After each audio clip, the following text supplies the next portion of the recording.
de la semana que fue muy importante fue la divulgación que llegó a través de Inglaterra de la información de que Rusia había hecho el descubrimiento de un importantísimo yacimiento petrolero en la Antártida, precisamente en sectores que son reclamados en sectores que son reclamados por ejemplo, por Argentina, por Chile, etcétera. La cuestión es de la mayor importancia por el volumen que tiene el descubrimiento que se ha realizado, que dicen que equivale, por ejemplo, a 30 vacas muertas de la Argentina, o a la explotación petrolera que se hizo en el Mar del Norte durante medio siglo. Eso da la magnitud del yacimiento que está ahí en la Antártida, donde por el Tratado Antártico no puede haber explotación de ese tipo de recursos. Sin embargo, tratándose de tan fenomenal riqueza, tal vez no haya que descartar la posibilidad de conflictos en el futuro. Le pedí al doctor José Luis Flores, que es docente de Derecho Internacional Público, que nos explique cuál es el sentido que tiene el Tratado Antártico, del cual es signatario la Argentina, también Rusia y otros países, y está abierto a que más países se incorporen siempre a ese tratado, y cómo uno puede asegurarse de que Rusia no va a iniciar la explotación de esos yacimientos que descubrió. Doctor José Luis Flores, gracias por atenderme. ¿Cómo le va? ¿Cómo le va, Mario? ¿Cómo está usted? Pero muy bien, doctor. Gracias, gracias Quería... por hacerse un tiempo y poderme atender. Bueno, muchas gracias. Para mí también es muy agradecido el poder colaborar con ustedes. Bueno, muchas gracias. Doctor, cuando vi esa noticia pensé que iba a tener una divulgación extraordinaria. En realidad ha salido en muchos medios, en todos los medios, pero salió ese día y después ha quedado un tanto callada la cuestión, cuando me parece que tratándose de unas cuestiones que hacen a los intereses de la Argentina y también eventualmente de soberanía, eh, es una de las cuestiones de interés público evidente, ¿no? Sí, así es. Lo importante es saber de esto. Tengo un poquito de eco y más o menos la recepción, pero vamos a tratar de... digo que lo importante de esto es saber que esta situación que se ha generado a partir de la declaración del gobierno ruso de este hallazgo, yo diría más bien de la publicación de esta noticia, que no es nueva, porque los recursos antárticos están en los planes de distintos países desde hace mucho tiempo. Eso tiene que ver con la naturaleza del continente antártico, que contrariamente a lo que es el Polo Norte, que es un casco de hielo, la Antártida es un continente helado, o sea, tiene masas de tierra que representan en sí una riqueza mineral, una riqueza, por ejemplo, hidrocarburífera, y más allá de los recursos marinos, ¿no? Uh-huh. En ese sentido, por allí podría pensarse que Rusia lanza con bombos y platillos este hallazgo ahora, incluso con la especificación técnica de qué significa dentro de lo que es la Reserva Mundial Petrolífera, ¿no? Tal vez con la idea de generar una cierta, no digamos conmoción, pero sí poner en el tapete una discusión que a ellos a futuro les interesa de manera destacable, ¿no? Uh-huh. Y en ese contexto aparece esta declaración dada por una agencia que se dedica a la exploración de los recursos petrolíferos con fines comerciales. Y ese predicado, fines comerciales, pareciera que va adelantando el propósito del hallazgo, ¿no? Uh-huh. Bien, ¿qué es lo que tenemos y por qué podría justificarse que esto no haya tomado un nivel álgido en el interés, no solamente de Argentina, sino de la comunidad internacional? es casualmente lo saludable que ha resultado dentro de los contextos normativos el Tratado Antártico como los protocolos que lo integran a lo que llamamos jurídicamente el sistema del Tratado Antártico, ¿no? Entre ellos, lógicamente el tratado marca las líneas generales, logró superar una situación álgida de los reclamos soberanos, dentro de los que está el de Argentina, por cierto, y también de lo que se estaba cuajando en el mundo en el contexto de la Guerra Fría a partir de 1950, ¿no es cierto? Sabemos que el tratado es del año 59, 1959, y pone de alguna manera un paño de agua fría en estos reclamos que se estaban haciendo en la bipolaridad que reinaba en ese momento, ¿no? Después de eso se dictan los protocolos que abordan temas particulares en relación al sistema antártico. Esto es, primero, la protección de las focas, allá por el año 72, por ahí, que eran riquezas que estaban en peligro por la hiperexplotación, la explotación desorganizada de especies vivas, y que ya está arriba, porque las especies vivas de la Antártida se vienen explotando desde fines del siglo XIX de manera dramática, ¿no? Al punto de la extinción de ballenas, etc. Pero se aborda por primera vez eso, entró en vigencia y demás. Pero ¿qué pasó? Luego se amplía esto a otros recursos vivos, a otras especies antárticas, y después aparece, pero esto tiene que ver también con el avance tecnológico, la necesidad de regular las pretensiones, no solamente hidrocarburíferas, sabemos que la Antártida cuenta con un reservorio de oro muy particular y algunos otros minerales de interés. Se aborda el tema de los recursos minerales.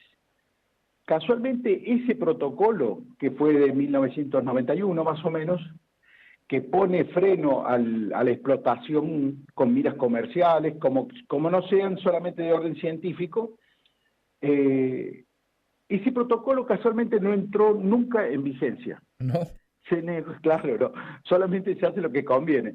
Se lo negocia allá por 1988 más o menos, y nunca se logra que lo ratifiquen los países que lo habían negociado y no ingresa a su vigencia. Entonces, en 1991 se produce una nueva negociación, pero esta vuelta bajo otro nombre que se llama el Protocolo de Resguardo del Medio Ambiente Antártico. Más o menos ese es el nombre para hacerlo sencillo.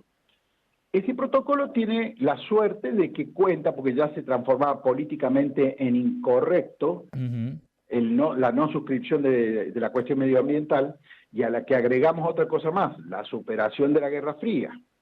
Si nosotros queremos poner una fecha a la ruptura del mundo bipolar, tenemos que hablar de la caída del muro de Berlín en 1989. Entonces, ese contexto favorece que finalmente en 1998 comience a regir este protocolo medioambiental, por decirlo así, de protección medioambiental. Ese es el protocolo en el que se produce el resguardo al que estamos haciendo referencia con la actividad comercial de explotación del petróleo que pretendería, entre comillas, Rusia. Doctor, sí. yo quiero preguntarle. A ver.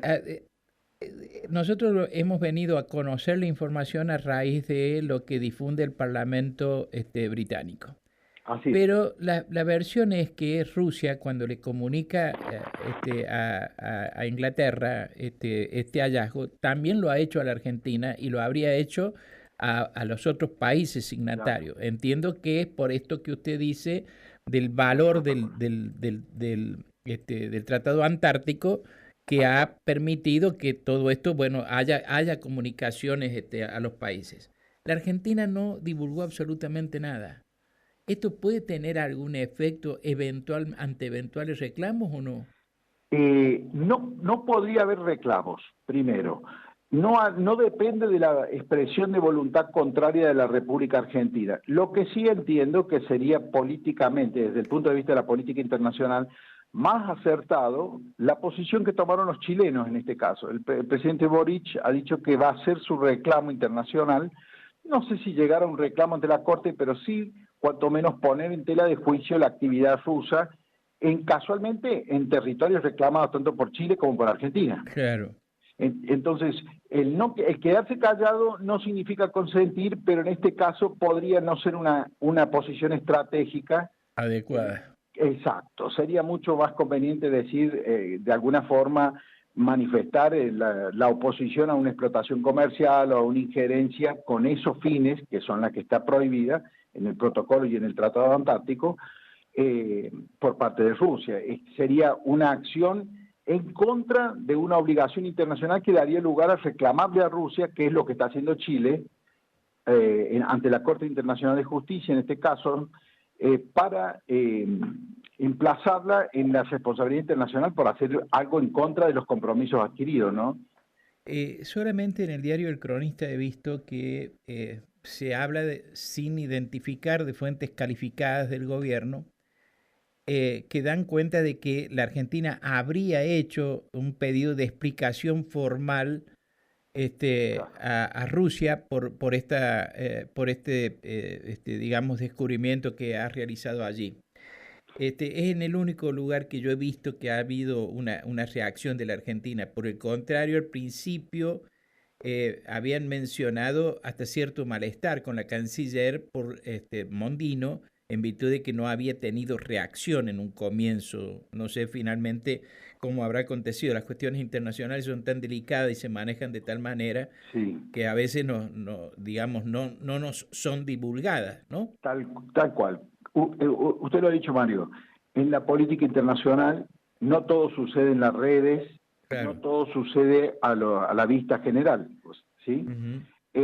Por ejemplo, el pedido de explicaciones es un gesto diplomático relativamente serio, adusto, para cuando un país lo dirige hacia otro, sin necesidad de que eso adquiera publicidad, se transforme en un gesto diplomático concreto.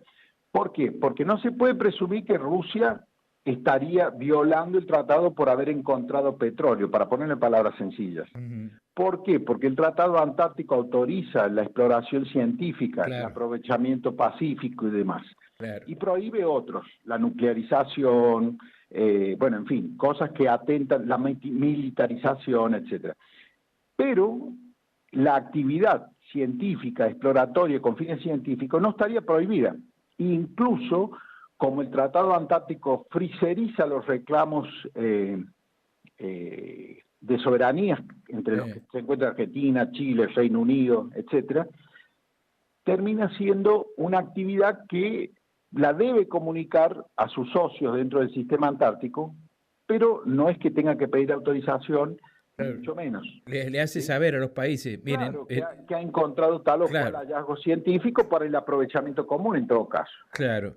Ahora, y la otra pregunta que yo tenía es como que estaba yo leyendo que el Tratado Antártico rige hasta hasta al 2048. Y que su reiteración o modificación en todo ahí va a requerir no la unanimidad de todos los firmantes, sino de la mayoría. Yo quiero saber, ¿esto puede tener proyección para esos años como una cuestión estratégica de Rusia e incidir después en la voluntad de los países firmantes? ¿Podría ser? El tema es el siguiente. Esa información no es del todo correcta, esa interpretación. Es una simplificación del sistema del tratado que es muy puntilloso.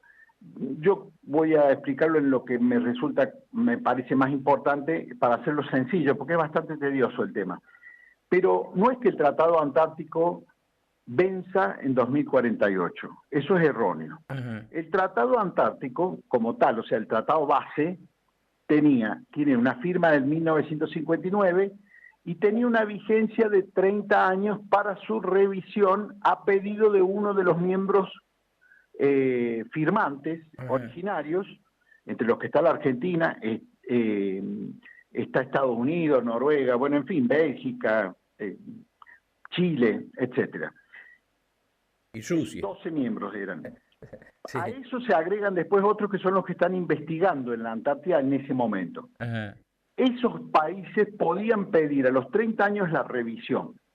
No se pidió. Es más, se hizo un análisis en ese momento y se determinó que gozaba de gran salud el Tratado Antártico y que ratificaba las finalidades. O sea, hoy por hoy el Tratado Antártico está con una vigencia indefinida, ¿sí? Dentro de ese sistema está el protocolo del que hablamos casualmente de esa época, 1991. Ese protocolo tenía previsto una revisión a los 50 años.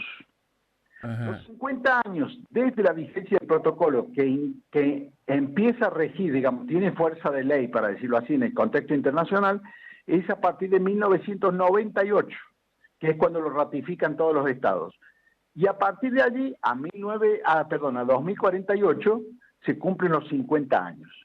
¿Qué pasa en ese término de 50 años? Para lograr modificar, no eliminar, sino modificar el tratado, se requiere la unanimidad de los miembros originarios del tratado. Algo que yo diría, aventurándome en opinión personal, está armado de tal manera que no podría responder a un solo sector de intereses, ¿sí? Claro, porque si no, digamos, desaparecería el espíritu con que se hizo. Claro. Lograr la unanimidad en ese plazo me parece un hecho imposible. Para mejor, ¿no? Para en mejor. 2048, lo que puede suceder es que ya no solamente los originarios, sino cualquiera de los 56, 57 países que integran el Tratado Antártico pueda llamar a una conferencia de reforma en la que podría revisarse algunos de los fines, como es la prohibición absoluta del aprovechamiento comercial de la Antártida y sus recursos minerales o ambientales.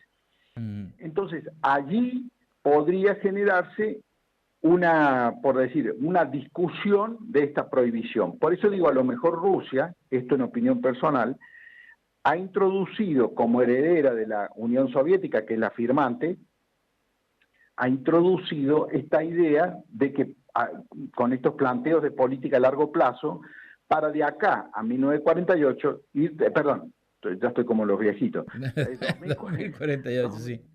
2048, se pueda ir generando de alguna manera un espíritu que autorice bajo algunas condiciones la explotación de los recursos antárticos. Cosa que me parece poco probable porque el tema ambiental va tomando una rigidez de año a año y los conocimientos científicos van avalando las decisiones políticas que se van tomando en cuanto a las restricciones medioambientales. Eso dice la lógica. Ahora somos una especie ilógica en muchos aspectos, así que no se puede. Doctor, muchísimas gracias por la explicación. Disculpe el tiempo que le tomé. Pero por favor, un gusto, Mario. Muchas gracias. Espero que esté bien y haya sido claro. Bueno, sí, bien. Claro que sí. Muchas gracias. Tenga buen día. El doctor José Luis Flores, que es docente de Derecho Internacional Público, estuvo esta mañana aquí en Nada Secreto en Radio Universidad.